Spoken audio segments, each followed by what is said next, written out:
I thank you for joining me.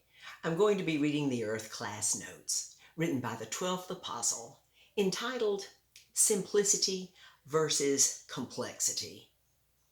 The first mention we have of the mighty Israelite Elijah, who was small in stature but mighty in the understanding of the one and only eternal God he was chosen to witness for, was of him residing beside a creek from which he drank water, and where birds brought him meat to eat, all of his mortal requirements being met by the one he so beautifully witnessed for, all in a setting of the utmost simplicity.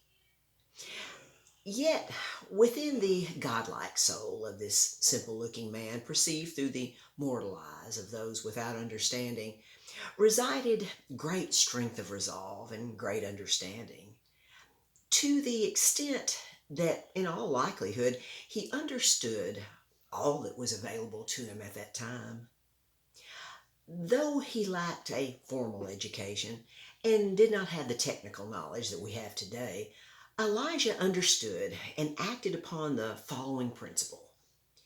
Within the purpose and plan of God, there are no secrets, only principles of truth that we're all expected to understand.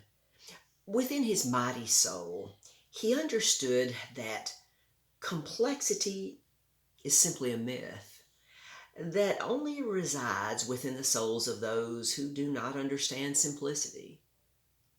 God's purpose and plan is very easy and simple to understand if we choose to free our soul of the binding, blinding complexities of willful, self imposed, deceptive misunderstanding.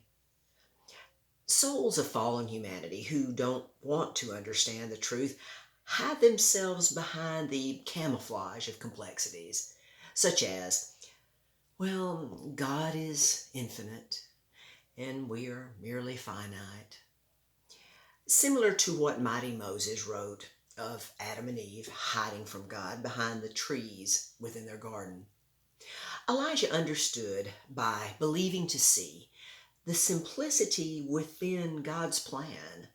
And as a result of understanding this greatest treasure, what once appeared to be very complex became very simple. One of the greatest examples of this within the brief mortal experience of this mighty chosen one who could see the spirit world around him was in our text verse of 1 Kings chapter 18, where Elijah would use 12 stones around his altar along with multiple barrels of water, the sign of judgment, upon the sacrifice he prepared. The chapter closes with Elijah bringing much needed rain to the drought stricken land, signifying God's judgment of water, which was good. The greatest judgment ever made was when God's only begotten Son, Jesus the Christ, was judged for the consequences of all sins, of all souls of all time, proving the justice of God forever in the simplicity of complexity. The importance is not that you believe, but what you believe that is revealed in and through your attitude and actions in the simplicity of complexity. The truth is much easier to specifically understand than theoretical theology that we are simply expected to accept in blind faith. The truth is easy to prove when understood and believed, with the results being our graduation from our temporary classroom on altered earth, a graduation with honors that will be within and upon us forever in the new heavens that others can see and appreciate.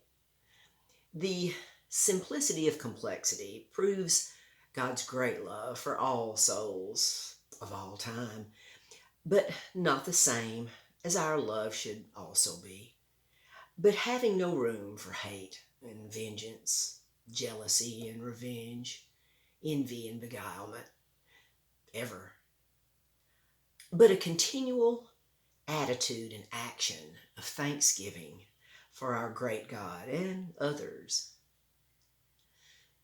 beautiful simplicity. Thank you so much for your time. Until next time.